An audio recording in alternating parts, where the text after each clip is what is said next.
Good morning na naman guys. Talagang ganito yung magsasaka.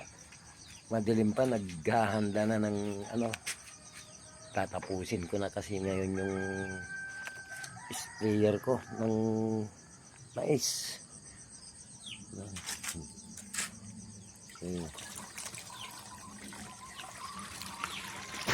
Para tatapos na rin. Oh, lumiwanag na. Ilang karga na itong nagawa ko. Tara na uli. Matapos na ito eh. Makatrabaho na naman ng iba. Yan na po. Natapos ko na rin. Alas 9 na. Eksakto. Ipakita ko yung sa inyo. Yung tanim kong palay. Ito po. Ito yung hybrid na tinanim ko noon.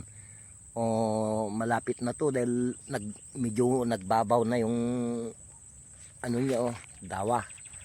Nakatudo yung iba pa mga kwan pa to. 20 days. Pwede na to. Maapit. Ito yung katabi lang ng mais ko yan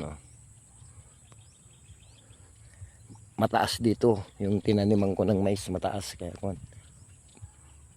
Yung palay mababa, yun ang tinaniman ko hanggang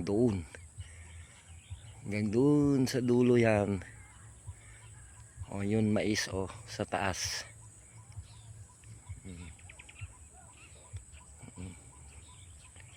Likod ng bahay yan. Ito yung pinag-i-stambayan ko pag magluluto, nag-vlog. Diyan ako sa likod ng bahay din Yun yung bahay.